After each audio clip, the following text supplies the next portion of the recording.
Os acidentes de trânsito têm feito vítimas fatais na macro-região. A imprudência dos motoristas, a falta de sinalização e as vias precárias contribuem para esse cenário. Quase que diariamente alguém perde a vida, seja no perímetro urbano ou nas rodovias. Especialistas cobram mais campanhas educativas no setor para tentar mudar essa realidade.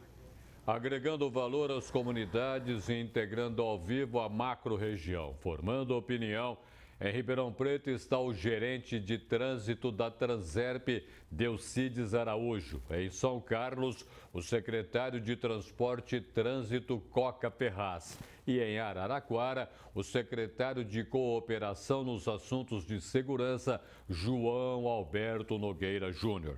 Começamos por Ribeirão Preto, gerente de trânsito da Transerp, Delcides Araújo. As pessoas reclamam dos buracos, da falta de sinalização e, por que não, também do excesso de carros em Ribeirão Preto. Somando tudo isso aí, ligado ainda a um pouco de incompetência ao volante, tudo isso está levando Ribeirão Preto a ter muito acidente dentro da cidade. Boa tarde ao senhor. Boa tarde, Roberto. Boa tarde a todos os ouvintes. Realmente, Ribeirão Preto ela teve um crescimento muito grande da frota veicular, né? De 2002 agora para 2018, segundo o Detran. Mais do que dobrou a frota de nossa frota de veículos totais, né? Chegamos agora para 2018 com quase 550 mil veículos, Roberto. Então, é evidente que a cidade nesse período não dobrou de tamanho e esse é o primeiro ponto que vai gerar conflito veicular, né? São muitos veículos querendo ocupar o mesmo espaço com interesses diferentes. Isso, aliado a uma conduta inadequada, vai gerar situações perigosas. Já foi o tempo realmente que a condição geométrica, o conceito geométrico de via, ele corroborava para acidentes, né? A questão dos veículos também, hoje, os veículos estão muito mais seguros. Segundo também o Detran e o Infociga do Estado de São Paulo, 94% dos acidentes com óbitos aqui em nosso estado, eles decorrem de falha humana. E essa falha humana, geralmente, ela se caracteriza como uma infração de trânsito. Quais as principais, Roberto? Excesso de velocidade, né? Alcoolemia e desatenção.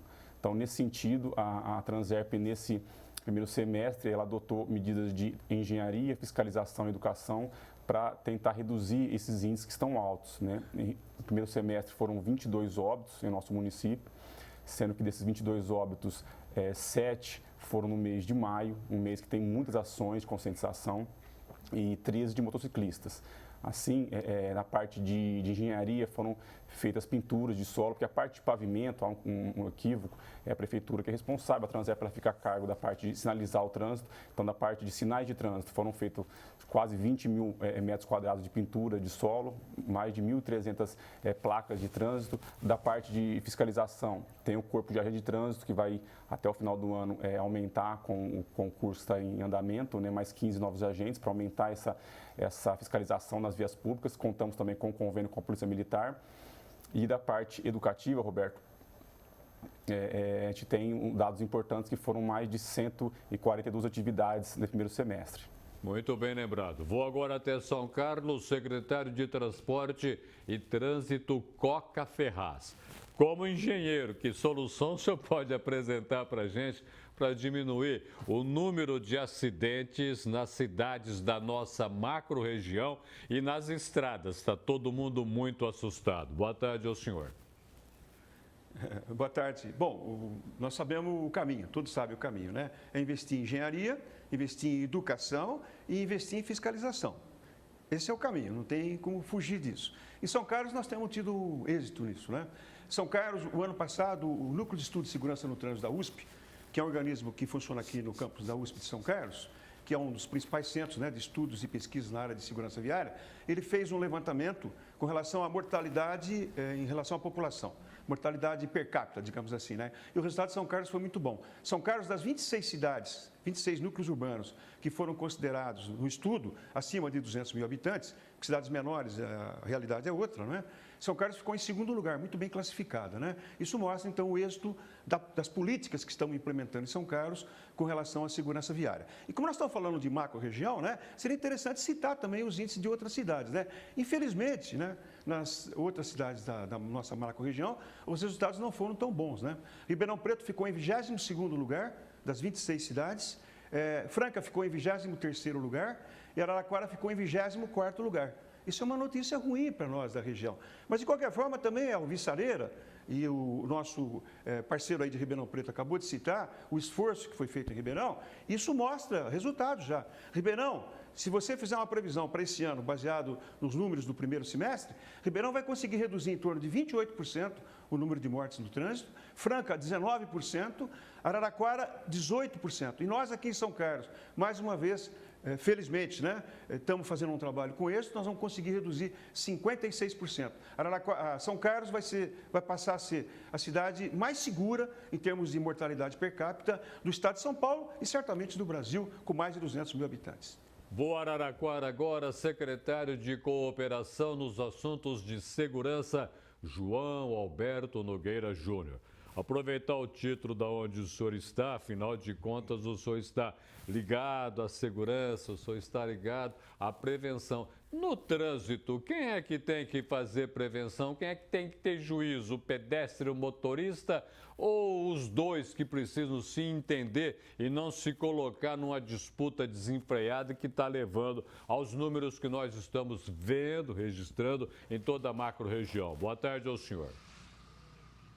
Boa tarde a todos os companheiros. De fato, essa briga constante entre pedestre, motociclista e motorista de automóvel, ela tem que ser levada e conduzida a um bom termo. Os números estatísticos demonstram que no nosso município de Araraquara, o principal fator que leva a óbito, um modal de transporte que leva a óbito, são os motociclistas e os pedestres. Mas estatisticamente também está comprovado que sempre há o envolvimento de um veículo automotor. Então, assim como nas outras cidades, se faz extremamente necessário investimentos, né, na área de engenharia, de educação e de fiscalização de trânsito. E Araraquara não tem sido diferente também. Nós temos investido fortemente nessas áreas, tanto é que se nós compararmos, né, desde quando assumimos aqui no município de Araraquara a Coordenadoria de Mobilidade Urbana e a Secretaria de Segurança Pública, houve uma diminuição de 51% de mortes em relação ao ano 2016. Nós tivemos uma diminuição do número de mortes em 30% em relação ao ano de 2017 e esse ano também nós estamos com uma perspectiva de manter ou até aumentar essa redução, já que tivemos 8 óbitos até maio e a projeção, se Deus quiser, é reduzir ainda mais. Volta a Ribeirão Preto, gerente de trânsito da Transerp, Delcides Araújo.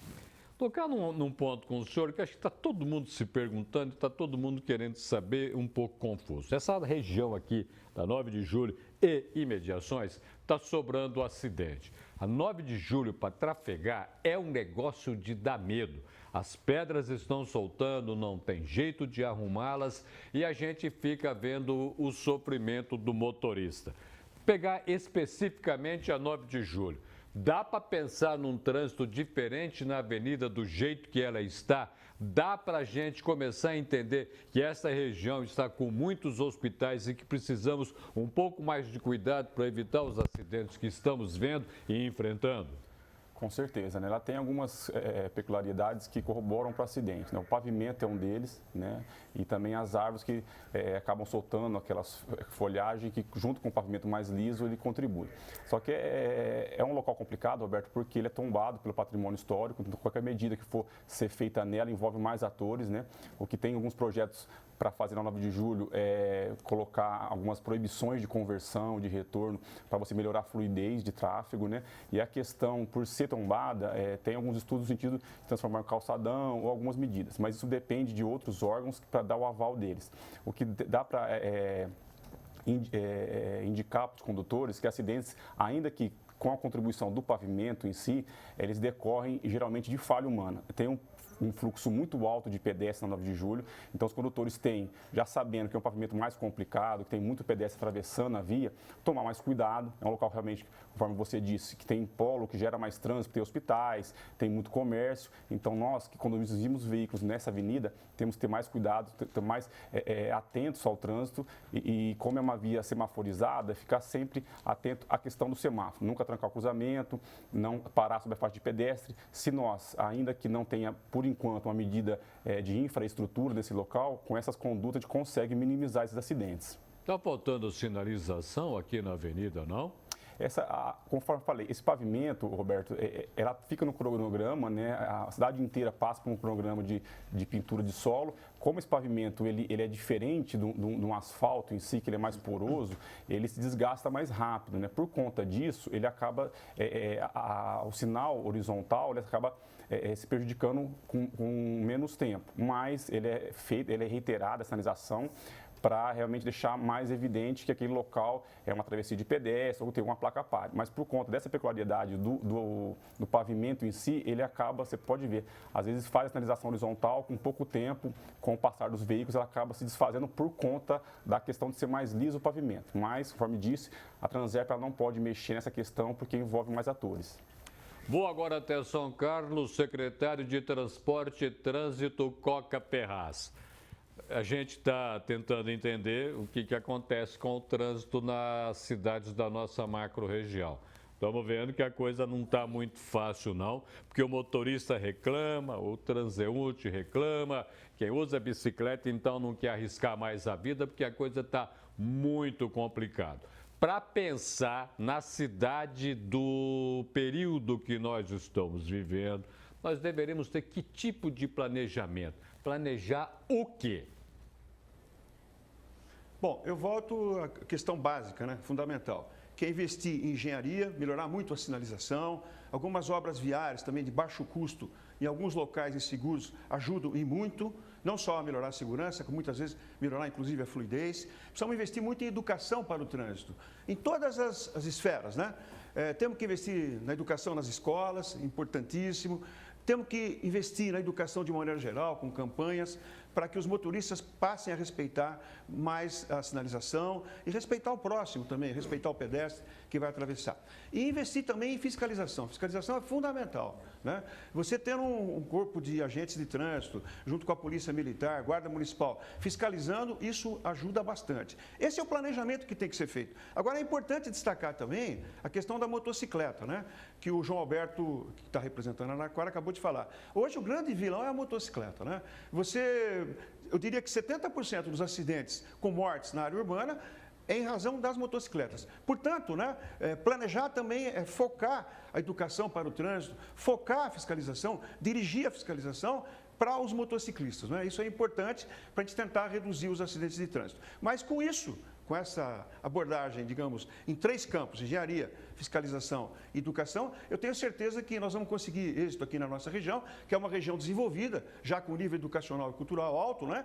E seguindo o que nós estamos fazendo aqui em São Carlos, que tem sido, como eu disse e reitero, tendo um grande êxito. Eu vou agora até Araraquara, secretário de Cooperação nos Assuntos de Segurança ou Segurança, João Alberto Nogueira Júnior. Mais cedo ou mais tarde, o patinete vai chegar aqui, em todas as cidades da macro-região. Mais cedo ou mais tarde, nós vamos ter que aprender a conviver com uma coisa que lá atrás era só para a gente brincar. Agora é para a gente usar como transporte. Precisamos também aprender a respeitar o ciclista e ter caminho para o ciclista. Isso mais cedo ou mais tarde chega tudo aqui para a nossa região. Estaremos preparados para isso? Nossa macro-região sabe o que fazer com esse tipo de transporte? Será importantíssimo o plano de mobilidade urbana. Todo município vai ter que se preparar. O ideal seria que privilegiasse o transporte público e cada vez mais o transporte individual fosse deixado de lado. Mas aqui no Brasil nós vemos que essa não é a tendência. A própria utilização da bicicleta, do patinete, é uma forma de utilização do transporte individual. O carro tem que ser cada vez mais deixado de lado, mas para isso há necessidade de um investimento forte do poder público, no transporte coletivo, mas as cidades vão ter que se preparar criando o seu plano municipal de mobilidade urbana. Araraquara já está se preparando para isso, já foi feito um convênio aí, uma parceria com a Universidade Federal aí de São Carlos, já estão iniciadas as tratativas exatamente vislumbrando esse futuro próximo com essas peculiaridades. A mobilidade urbana, a gente fala, mas não toma atitude nenhuma. Quando é que ela pode chegar no seu entendimento? Primeiramente, nós temos que ter o planejamento, né? Nós temos que ampliar as ciclovias, as ciclofaixas, a questão da utilização do patinete, como nós estamos vendo em municípios maiores, onde ele foi implementado, ele conflita com o pedestre, conflita com o carro, ele já está se expondo a acidentes de trânsito. Então, a cidade que não estiver planejando o emprego desses novos modais de transporte, certamente terão problemas. Então, eu não vejo como outra saída o planejamento. Lógico que ele vai ser a médio e longo prazo, mas ele tem que ser iniciado e tem que ser feito. Deixa eu quebrar um pouquinho o protocolo aqui, Valtinho. Deixa eu tentar mais uma vez conversar aqui em Ribeirão Preto com o secretário e também lá em Araraquara, para a gente, em São Carlos, para a gente entender essa coisa do patinete. Para Ribeirão Preto, a cidade está preparada para o patinete? Roberto, além da questão de infraestrutura para esse modal, né, o mais importante, sobretudo, é que esse modal tenha previsão legal que não tem hoje. Houve alguns questionamentos na Transerp acerca desse modal, né? Ele não tem previsão nem no Código de Trânsito, nem em normas do CONTRAN. Então, primeira coisa, essas instituições que estão fomentando esse tipo de transporte individual, ela consiga caracterizar ele como um veículo que não tem hoje. Porque aí fica difícil você inserir ele num plano de mobilidade, bem como fiscalizar ele. Vou agora até São Carlos conversar com o secretário sobre patinete. Patinete na nossa época era para brincar, né? Agora é uma coisa meio séria. Se nossas cidades já estão, por exemplo, a sua cidade está preparada para o patinete como transporte ou meio de transporte? Bom, eu diria que nós precisamos ainda avançar um pouquinho, né? Você vê o problema que nós estamos tendo em São Paulo, que é a capital, e em outras capitais do país, né? É preciso acertar a legislação, é preciso disciplinar, criar normas, né? Criar regras e tal. Mas é interessante que na Europa, né? Por força do meu cargo aqui de professor da USP, né, recentemente na Europa, e lá é uma febre, né? Todas as cidades maiores lá usam o patinete de uma forma intensa e tal. Nós aqui vamos ter que pensar no assunto. Agora, é inevitável que ele chegue. Isso é absolutamente certo, né? Como no passado o pessoal falava do mototáxi, do mototáxi de maneira geral. Mototáxi é perigoso, etc. e tal. Mas você vê, o mototáxi veio e é uma realidade hoje. Em Araraquara, por exemplo, na terra do comandante João Alberto, que participa conosco desse programa, hoje aproximadamente tem 500 mototaxistas. Ribeirão, muito mais, né? E tem muitas famílias que dependem hoje do trabalho de mototáxi. Ainda que seja um tanto quanto inseguro, ele chega para ficar. E vai ser o caso do patinete, vai ser o caso da bicicleta elétrica, né? Porque já chegaram nos países mais desenvolvidos e vão chegar por aqui. E eu só queria acrescentar um dado, né? Esse sonho nosso de uma utilização mais intensa do transporte coletivo é um sonho que eu já tive como professor, que escrevi livros sobre o assunto, inclusive como professor da Universidade de Puebla, no México, sonhando em que mais pessoas utilizassem o transporte coletivo, porque ele é mais seguro e, sem dúvida alguma, reduz muitos acidentes, mas isso é impossível. O apelo para o transporte individual, porta a porta, flexibilidade no tempo, no espaço, é muito grande. De forma que nós vamos ter que conviver mais ou menos com o modelo americano, o modelo canadense, que é a utilização intensa do transporte individual. O que precisamos fazer é reduzir a acidentalidade. Integraram a macro-região na edição deste sábado do Jornal da Clube em Ribeirão, o gerente de trânsito da Transerp, Delcides Araújo.